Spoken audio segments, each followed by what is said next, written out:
Hello students, अभी तक के वीडियो में हमने डिस्कस किया था यूरोपियन सोसाइटी का स्ट्रक्चर। सोसाइटी में हमने सोल्जर्स की लाइफ के बारे में सीखा था कि ट्रेंच लाइफ को कैसे मीडिया ग्लोरीफाई कर रहा था। मीडिया बढ़ा चढ़ाकर बातों को बता रहा था कि सोल्जर्स की लाइफ ऐसी है, क्योंकि वर्ल्ड वार 1 का ये सारा इम्पैक्ट था।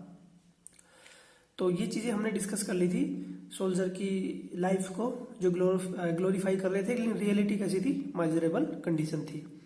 इतनी खराब कंडीशन उनकी थी ना वहाँ की, बहुत ही बदतर हालत में वो लोग अपनी लाइफ बिताते थे। लेकिन मीडिया पब्लिक डोमेन में ऐसे रखता था कि सोल्जर्स की लाइफ तो बहुत ही आप ये बोलिए कि गर्व करने लायक है, प्राउड करने लायक है, लेकिन रियलिटी कुछ और थी। अब फिर हमने शिफ्ट किया था न्यूली डेमोक्रेसी। न्यूली डेमोक्रेसी मतलब वीमर रिपब्लिक। वीमर रिपब्लिक कैसा था? नेशनल असेंबली ने अपना नेशनल असेंबली ने अपना कॉन्स्टिट्यूशन बनाया था और उसमें लोगों का पैसिव या एक्टिव किसी न किसी रूप में क्या था? पार्टिसिपेशन था। आज हम डिस्कस करेंगे दूसरा सब टॉपिक है पॉलिटिकल रेडिकलिज्म। पॉलिटिकल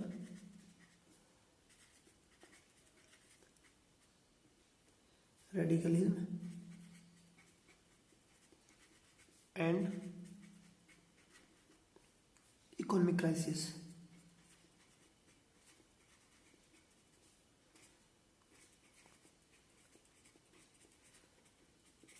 इसको डिटेल में डिस्कस करेंगे। कुछ जो फैक्ट है इसके वो सारी चीजें देखेंगे। इसमें हम डिस्कस करते हैं कि उस समय पॉलिटिकल सिनेरियो क्या था। उस समय वहाँ यानी जर्मनी में पॉलिटिकल सिनेरियो कैसा चल रहा था। हमने पढ़ लिया था कि birth of Weimar Republic. Weimar Republic किन किन परिस्थितियों में उसका उदय हुआ, किस प्रकार उसका बर्थ हुआ, ये चीज़ें हमने सीख ली थी। लेकिन जैसे ही ये उदय हुआ, इसका जैसे ही इसका राइज हुआ, किसका? आपके वीमर रिपब्लिक का, क्योंकि ये डेमोक्रेटिक्स, सोशलिस्ट और कैथोलिक्स इसमें थे। तो कुछ सेपरेटिस्ट थे, कुछ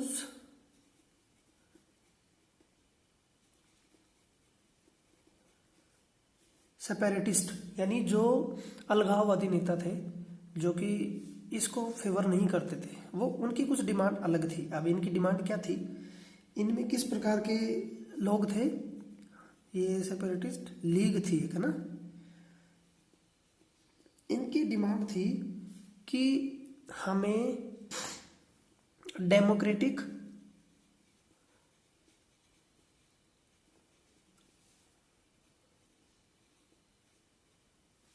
और आपका सोशलिस्ट इस प्रकार की कोई मुहिम या इस प्रकार का कोई कॉन्स्टिट्यूशन हमें नहीं चाहिए। हमें कैसा चाहिए?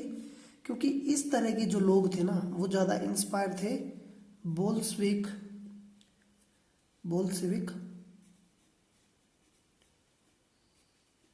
रिवॉल्यूशन से। अब आपको पता होगा ये बोल्शेविक रिवॉल्यूशन कहाँ की है? रशिया की। अब हमें इंपॉर्टेंट हो जाता है मैप देखना। मैप देखते हैं एक बार। ये रहा आपका मैप का इंपॉर्टेंस इसलिए है क्योंकि इससे देखो, ये रसिया था और उस समय ये जर्मनी हुआ करता था। ये पोलैंड का कुछ भाग और ये यहाँ तक रसिया हुआ करता था। 1991 में इसका डिसइंटीग्रेशन हुआ तो ये बेलारूस, आपका यूक्रेन वगैरह, ये सारे कंट्री अलग हुए रसिया से। अदरवाइज ये रसिया के पार्ट थे, यूएसएसआर के। तो 1917 में जो क्रांति हुई, रिवॉल्यूशन हुई, उसको बोल्शेविक रिवॉल्यूशन बोलते हैं। तो यहाँ के लोग चाहते थे कि इस तरह की यहाँ शासन व्यवस्था हो, इस तरह का पॉलिटिकल सिस्टम हो, क्योंकि पड़ोसी देश है तो पड़ोस की खबरें वगैरह से अवगत रहते थे।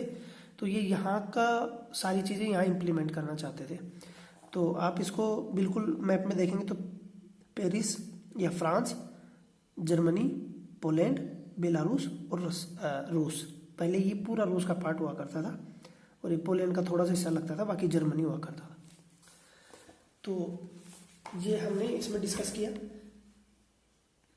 तो ये जो अलगाववादी नेता थे ये रसिया की आइडियोलॉजी या वहां की शासन व्यवस्था, पॉलिटिकल व्यवस्था को सपोर्ट करते थे। अब रसिया में कौन सी कैसी व्यवस्था थी? कम्युनिस्ट। कम्युनिस्ट कम्युनिस्ट थी वहां, मार्क्सवादी पार्टी थी या मार्क्सवादी विचारधारा के लोग थे। मार्क्सवादी विचारधारा के लोग किस में वो करते थे? सर्वहारा वर्ग का अधिनायकवाद, मतलब जितने भी रिसोर्सेज हैं उनका इक्वल डिस्ट्रीब्यूशन होना चाहिए सभी में। या आप ये बोलो जो कैपिटलिस्ट जो देखो 3 तरह की व्यवस्थाएं होती हैं, कैपिटलिस्ट,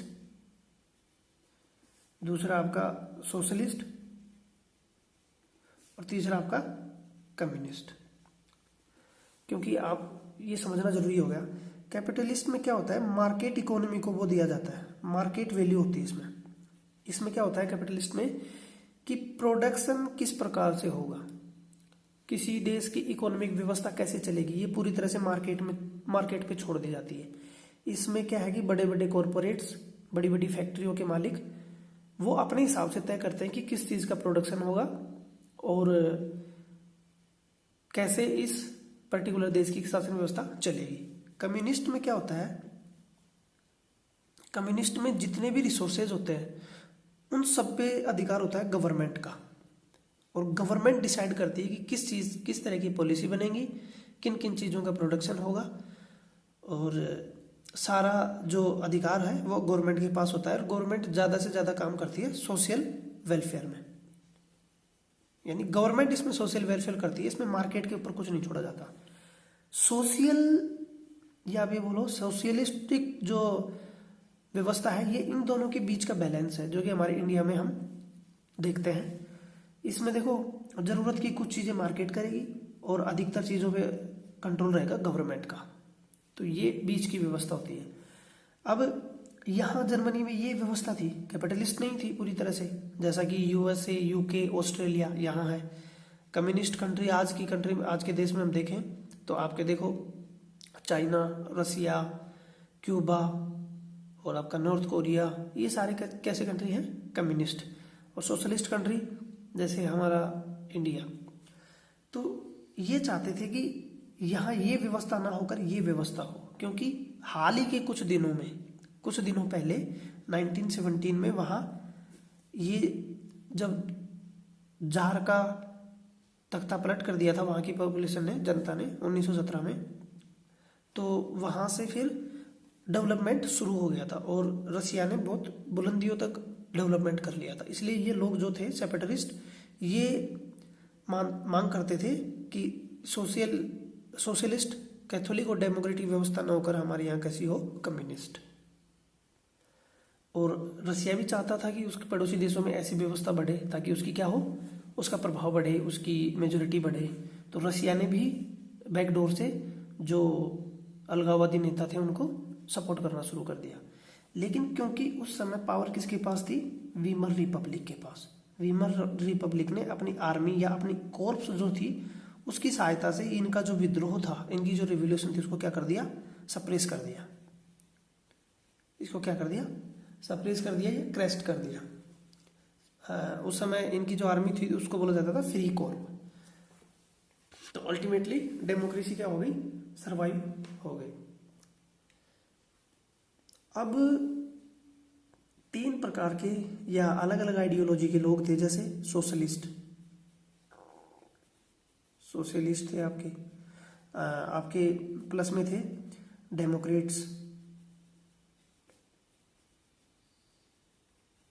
इसके अलावा आपके थे कैथोलिक्स, यानी जो धर्म चर्च को जो फेवर करते थे वो, ये तो एक तरफ थे। और इनका अपोज कौन कर रहे थे? कम्युनिस्ट। कम्युनिस्ट को हम बोल सकते हैं सेपरेटिस्ट, अलगाववादी नेता। तो इन्होंने इनको दमन कर दिया क्योंकि इनके पास सत्ता थी, इनके पास पावर थी। लेकिन अब एक चीज बताइए कि समाज 2 धड़ों में बट गया, एक धड़ा ये, एक धड़ा ये, एक दल ये, एक दल ये। तो ये किसके लिए बेनिफिशियल हुई? हिटलर के लिए। हिटलर का रास्ता साफ हो गया, beneficial the condition for Hitler rise. हम क्या पढ़ रहे हैं, हिटलर का राइज कैसे हुआ, वो सारी सर्कमस्टेंसेस डिस्कस कर रहे हैं। तो ये चीज़ आपको इसमें पता होना चाहिए। जब वीमर रिपब्लिक से सपोर्टेड गवर्नमेंट ने कम्युनिस्ट इसको दबा दिया, तो बाद में इन्होंने एक पार्टी एस्टेब्लिश की, communist party of Germany, communist party of Germany. किसने बनाई? सेपरेटिस्ट जो लोग थे उन्होंने ये बनाई। तो ये तो हमने डिस्कस किया पॉलिटिकल सिनेरियो। अब हम इसका दूसरा जो एस्पेक्ट है इकोनॉमिक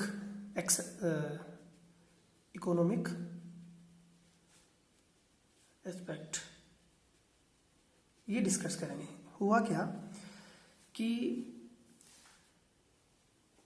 आपको पता है कि जो ट्रीटी ऑफ वर्सलियज हुई उसमें जर्मनी को बाध्य किया गया था, किस चीज के लिए? कंपनसेशन के लिए। कंपनसेशन इसको देना था। कंपनसेशन के लिए कितना अमाउंट रखा था ये आपको सबको पता है। तो इससे हुआ क्या, कंपनसेशन तो देना पड़ेगा, एक कंडीशन तो ये हो गई। दूसरी कंडीशन यदि आप इसमें देखें, जब जर्मनी ने युद्ध किया था, जब जर्मनी युद्ध में इन्वॉल्व रहा था 1914 से 18 के बीच, तो ऐसा नहीं है कि जर्मनी फुल रिसोर्सेज उसके पास पूरे थे, इसने भी लोन लिया था, इसने भी लोन लिया था, यानी इसने कर्ज लेकर युद्ध लड़ा था और कर्ज लेकर भी हार गया। तो डबल मार पड़ी कि नहीं पड़ी? आप यही मानो कि हम कोई काम करें, वो लोन लेके करें और ऊपर से ड्रोट आ जाए या ऐसी कोई नेचुरल कैलेमिटी आ जाए, तो लोन भी चुकाना है और नुकसान में भी चले गए, तो ये डबल दिक्कत हो गई इसको। ये जर्मनी को कंपनसेशन भी देना था और लोन भी देना था। तो ऐसी कंडीशन में हुआ क्या कि जो जर्मनी के रिजर्व थे, जर्मनी के जो रिजर्व थे, रिजर्व मतलब इसके भंडार, किसके भंडार थे? इसके गोल्ड था इसके पास। गोल्ड कहाँ से आता था? अफ्रीका से, क्योंकि अफ्रीका में इसकी कॉलोनी थी। तो गोल्ड के जो भंडार थे वो डिप्लीशन हो गया उनका, वो क्या हो गए? डिप्लीट हो गए, यानी उनमें कमी हो गई, खत्म हो गई, खत्म होने के कगार पे आ गए। तो हुआ क्या, 1923 में, देखो ट्रीटी कब हुई? 1980 और 19 में, और 1923 में इन्होंने रिफ्यूज कर दिया। किनको?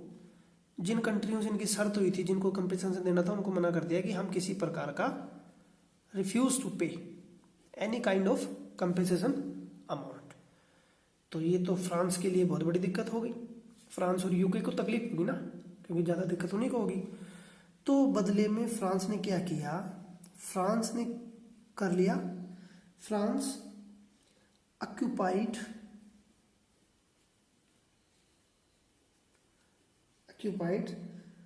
इसका एक बहुत इंडस्ट्रियल एरिया था, रूर। मैंने शुरू में आपको बता दिया, रूर इंडस्ट्रियल एरिया, रूर और राइनलैंड, उस पर कब्जा कर लिया। तो ये तो जर्मनी के लिए बहुत बड़ी दिक्कत होगी, क्योंकि रूर से ही तो उनका पूरा खर्चा उर्चा चल रहा था, और इसी पे फ्रांस ने अधिकार कर लिया। अधिकार क्यों किया? हमने सीखा, हमने पता किया इस चीज को। तो जर्मनी ने क्या किया? देखो सरकार किसकी है इस समय? वीमर रिपब्लिक की, याद रखिएगा। तो रूर पर जब कर दिया, तो अब उनका जो रिसोर्सेज थे, उनकी जो रेवेन्यू इनकम के सोर्स थे, वो बंद हो गए, क्योंकि यहाँ से इंडस्ट्री, उसकी जो टोटल इंडस्ट्री थी वो क्लोज हो गई। हम यहाँ लिख सकते हैं इंडस्ट्री क्लोज्ड, कंप्लीटली क्लोज्ड। तो इकोनॉमी क्या होगी? इकोनॉमी आल्सो क्लोज्ड, अर्थव्यवस्था भी क्या होगी? मंद पड़ गई, कमी पड़ गई। तो जर्मनी की सरकार ने सोचा कि भाई हमारे पास रेवेन्यू नहीं आ रहा, तो लोगों के पास पैसा नहीं होगा, तो पैसा सर्कुलेट करने के लिए, मनी सर्कुलेट करने के लिए, सॉरी ये वीडियो बीच में रुक गया था। हाँ, तो हम यहाँ थे कि जब फ्रांस ने उसके रूर इंडस्ट्रियल एरिया पे कब्जा कर लिया, तो जर्मनी के सामने एक समस्या हो गई कि रेवेन्यू जनरेट नहीं हुआ और लोगों के पास पैसे की कमी आ गई। इस समस्या से ओवरकम करने के लिए जर्मनी ने क्या किया? वो अपनी जो कंडीशन थी उसको इम्प्रूव करने की कोशिश की। Tried to improve the conditions.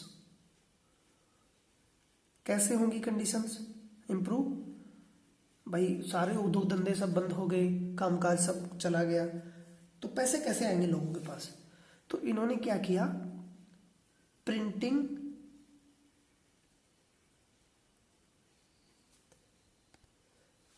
Paper currency.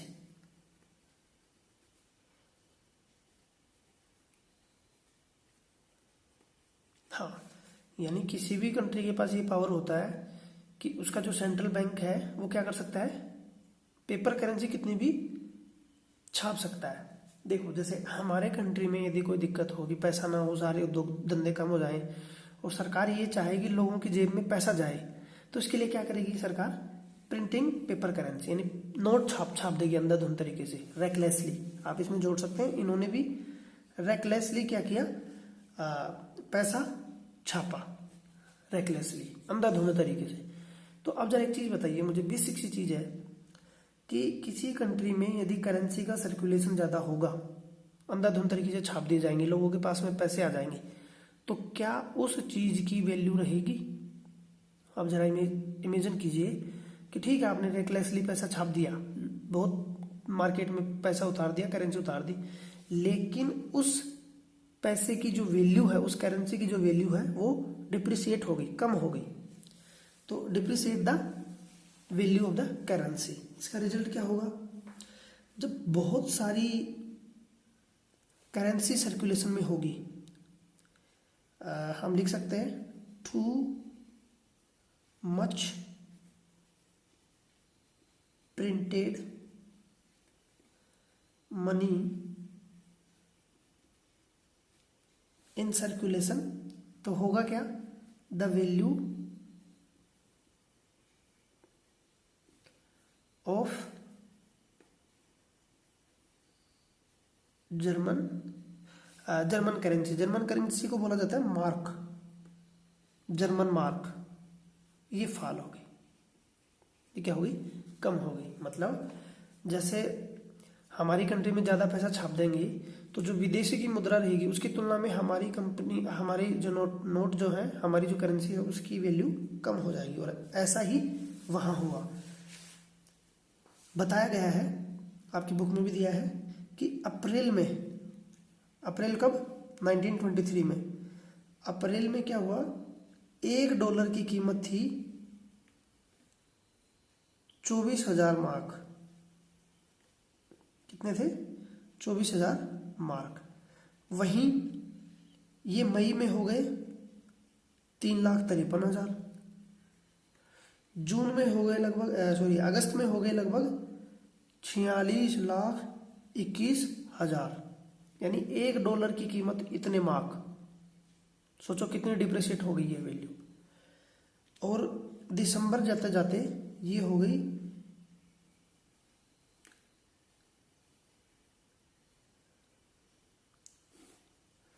देखो कितनी हो गई, 9,88,60,000। $1 दो और इतने मार्क्स मिल जाएंगे आपको।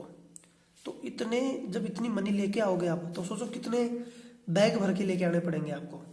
तो इस वजह से वैल्यू खत्म हो गई पैसों की। तो जब वैल्यू किसी चीज की खत्म हो जाएगी, ये बेसिक सा फंडा है कि जब आपकी करेंसी की वैल्यू जो है वो कम हो गई, करेंसी वैल्यू जो है वो कैसी हो गई, कोलैप्स कर गई वो। तो जो गुड्स, जो नॉर्मल गुड्स थे, जैसे खाद्य सामग्री या डेली नीड्स की कोई चीज, उनकी क्या होगी, वैल्यू बढ़ जाएगी। तो गुड्स प्राइसेस क्या होंगी, हाई हो जाएंगी, हाई। इस कंडीशन को बोला जाता है इन्फ्लेशन। और ये इन्फ्लेशन नहीं था, ये तो हाइपर इन्फ्लेशन था। ये कैसा था, हाइपर इन्फ्लेशन। ये जो चीज मैं आपको बता रहा हूं, ये आपको कई सालों तक साथ देने वाली है। अगले साल भी हम चीज़ों को डिस्कस करेंगे। ये 10th क्लास में जब आप जाओगे तब इन सब चीज़ों को आपको याद करना पड़ेगा, तो आप इसको ध्यान से समझिएगा। चलते हैं अगले पेज पर। ये जो हाइपर इन्फ्लेशन थी ये इस कदर थी कि एक ब्रेड के टुकड़े के लिए पूरी एक ब्लैक कार्ट जो होती थी, यानी एक बैलगाड़ी पूरी भर के लेके जानी पड़ती थी उसके लिए, तब एक ब्रेड का टुकड़ा आता था। इस कदर जो उसकी करेंसी थी वो डिप्रिसिएट हो गई थी। जब इतनी बुरी हालत हो गई जर्मनी में हाइपर इन्फ्लेशन की कंडीशन हो गई, तो अमेरिका ने सिंपैथी दिखाई, यूएसए ने क्या किया, उदारता दिखाई उसके प्रति। यूएसए सिंपैथी, इस सिंपैथी के दौरान उसने क्या किया, एक प्लान लेके आया। उस प्लान को बोला गया ड्यूएस प्लान। पूछा जा सकता है ड्यूएस प्लान क्या था। तो ड्यूएस plan was a condition in which USA attempted to recover or to maintain or to improve the situation of Germany। याद रखिएगा ड्यूएस प्लान किसके द्वारा दी गई और किसके लिए आया। इस प्लान में था क्या बेसिकली कि जो युद्ध के दौरान जर्मनी पर शर्तें लादी गई थी रिपार्टीशन की, जो रिपार्टीशन की शर्त थी उनको लिबरल कर दिया, लिबरलाइज द रिपार्टीशन कंडीशंस और पॉलिसी। यानी जर्मनी पर जो बर्डन था रिपार्टीशन का उसको उन्होंने कर दिया। तो आप लिख सकते हैं रिपार्टीशन पॉलिसी, ये पी है ना, पॉलिसी रिटर्न।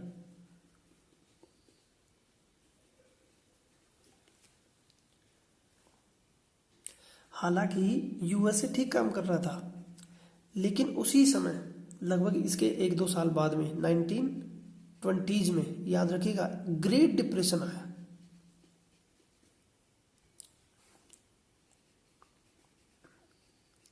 ग्रेट डिप्रेशन, इस ग्रेट डिप्रेशन में यूएसए भी नहीं बचा। यूएसए की खुद की इकोनॉमी जो थी वो कोलैप्स कर गई, कोलैप्स्ड। यूएसए की खुद की इकोनॉमी कोलैप्स कर गई। यूएसए का एक स्टॉक एक्सचेंज है wall street exchange, wall street exchange.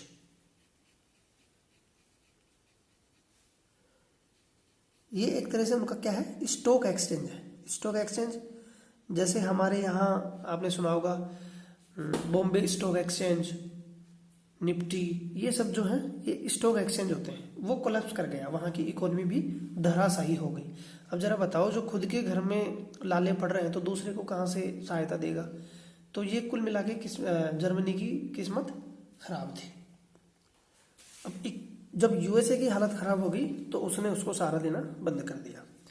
इसी समय हुआ क्या, जो जर्मनी थी या जो जर्मनी था, जर्मनी की जो नेशनल इनकम थी, नेशनल इनकम मतलब पूरे देश के एक साल की जो इनकम होती है वो रिड्यूस हो गई। कितने तक, हाफ तक, आधी रह गई वो। यानी ये मानिए कि यदि ये 10 लाख करोड़ कमाते थे तो इसको 1/2 कर दिया सीधा, ठीक। और ये सिर्फ हुआ 3 सालों में, 1929 से 1932 में। याद रखिएगा ग्रेट डिप्रेशन आया था 1929 के आसपास, 1928 1929 पूछा जाएगा, क्योंकि ये द ग्रेट डिप्रेशन जो है ये आज भी पढ़ा जाता है। जब इकोनॉमी डिस्कस करते हैं तो उसमें ग्रेट डिप्रेशन का जरूर चर्चा आता है। क्या कारण था ग्रेट डिप्रेशन का, वर्ल्ड वॉर फर्स्ट, उसी की वजह से ये सब चीजें आई थी। तो इस ग्रेट डिप्रेशन का जो था ये वर्ल्ड वाइड वो था, वर्ल्ड वाइड इम्पैक्ट था। लेकिन यदि आप बात करो जर्मनी की तो जर्मनी पे तो ज़्यादा असर करेगा, क्योंकि जर्मनी की हालत मैंने आपको पहले बताई थी कि उसके सारे खजाने खाली हो गए थे और उन्होंने रेकलेसली क्या कर दिया था, प्रिंटिंग कर दी थी पेपर करेंसी। तो जर्मनी पर मोर इम्पैक्ट होगा, मोर इफेक्ट। अब इंडस्ट्रियल जो प्रोडक्शन था वो तो कम होगा ही होगा, इंडस्ट्रियल प्रोडक्शन क्या होगा जर्मनी का, डाउन जाएगा। तथा अनएम्प्लॉयमेंट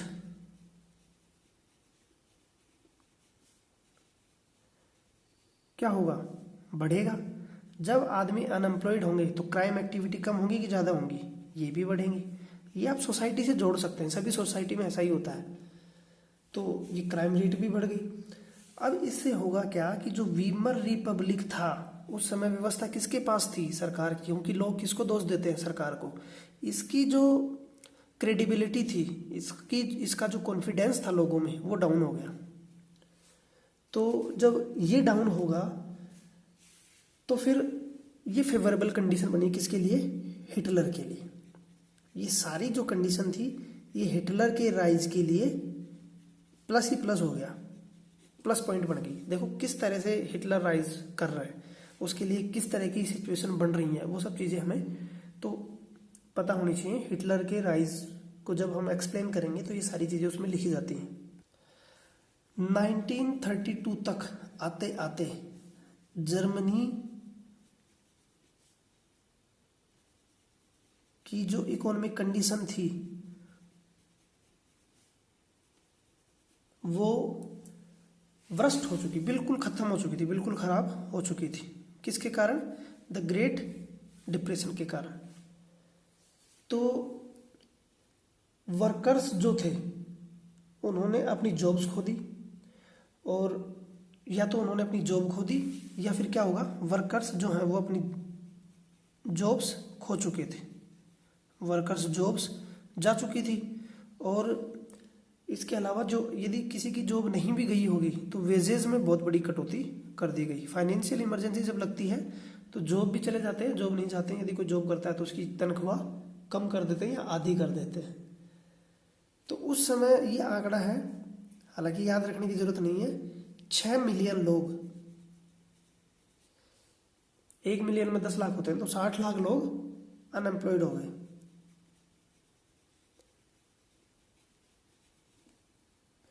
और स्थिति ऐसी आ गई कि लोग अपने गले में एक पट्टा बांधकर घूमते थे, उसमें लिखा होता था विलिंग टू डू एनीथिंग, मतलब इस तरह का एक पट्टा बना लेते थे ऐसे, और उसको गले में टांग लेते थे और उसमें लिखते थे विलिंग टू डू एनीथिंग, यानी कोई भी काम होगा तो हम करेंगे, ऐसी कंडीशन आ गई थी। तो अब आप अनुमान लगाइए, willing to do any work और एनीथिंग, तो कितनी बुरी और कितनी भयावह स्थिति थी, इसका अनुमान आप लगा सकते हैं।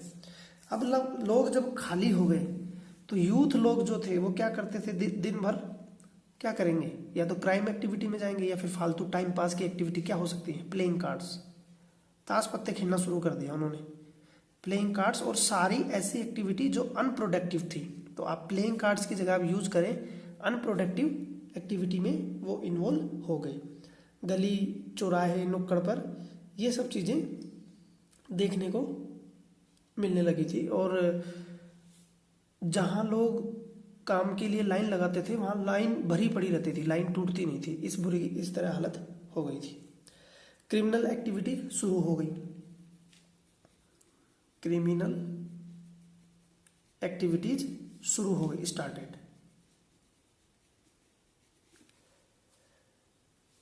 तो इससे होगा क्या, जब क्रिमिनल एक्टिविटीज होंगी किसी भी कंट्री में, आज भी ये बात है और उस समय भी ये बात थी, जो बिजनेस सेक्टर है या बिजनेसमैन जो है उनमें फियर बढ़ जाएगा, उनमें डर बढ़ जाएगा, डर घुस जाएगा, और डर यदि किसी में घुस जाता है तो फिर ये इकोनॉमी के लिए अच्छी कंडीशन नहीं होती है। ऐसे किसी भी पर्टिकुलर कंट्री की इकोनॉमी जो है वो धराशायी हो जाती है।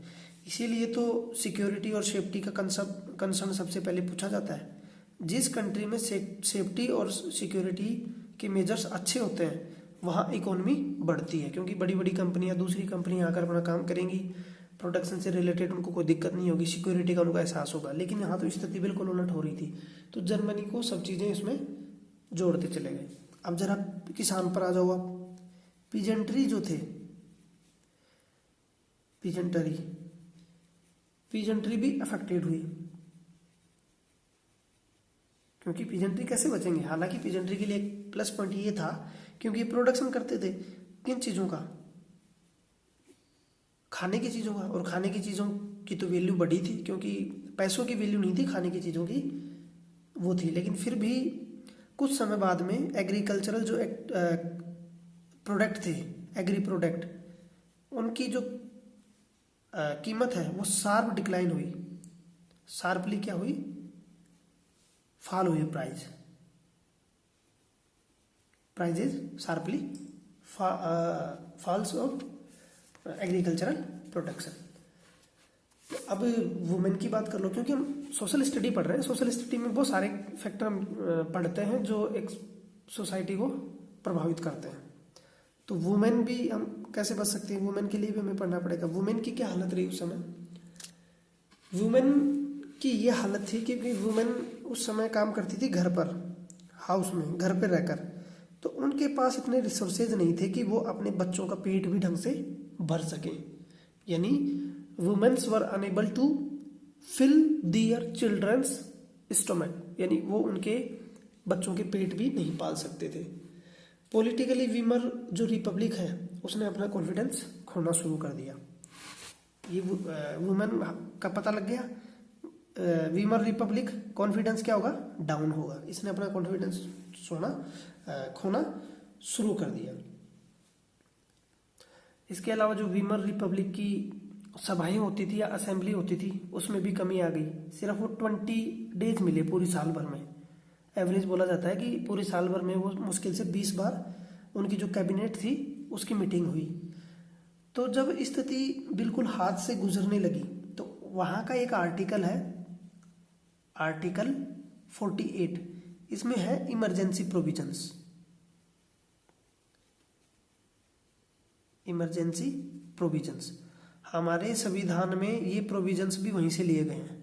इमरजेंसी प्रोविजंस है ना हमारे संविधान में, कौन कौन सा आर्टिकल में है, 352, 356, 360। आपने प्रीवियस क्लास में पढ़ा होगा ना, या नहीं पढ़ा तो शायद इसी क्लास में पढ़ेंगे आप, नाइन्थ में आएंगे, सिविक्स का चैप्टर है, उस समय आपको बताएंगे। तो ये जो राइट्स थे वहाँ आर्टिकल 48 के तहत क्या होता है, इमरजेंसी प्रोविजन होते हैं। इमरजेंसी प्रोविजन में क्या होता है, सिविल जो राइट होते हैं, कानूनी जो अधिकार होते हैं सिटीजन्स के, उनको सस्पेंड कर दिया जाता है। सिविल राइट्स सस्पेंडेड, और इमरजेंसी लगा दी गई। यानी राइट्स जो है वो हटा दिए गए कि आपको जीने का अधिकार है, नहीं कोई अधिकार नहीं है, आपको बोलने का अधिकार है, नहीं कोई अधिकार नहीं है। इमरजेंसी लगा दी गई कि देश में इमरजेंसी की सी हालत हो गई थी। क्राइसिस दिन ब दिन बढ़ते चले जा रहे थे। इन इमरजेंसी प्रोविजन से भी क्राइसिस कंट्रोल नहीं हो रहे थे, ये बढ़ते ही चले जा रहे थे। ये क्या हो रहे थे, बढ़ते ही चले जा रहे थे। तो इसका रिजल्ट क्या हुआ कि लोगों का जो पॉलिटिकल एडमिनिस्ट्रेशन है, पॉलिटिकल जो व्यवस्था है, पॉलिटिकल जो सिस्टम है, उसमें कॉन्फिडेंस बिल्कुल ही खत्म हो गया। आप लिख सकते हैं कि पीपल लॉस्ट कॉन्फिडेंस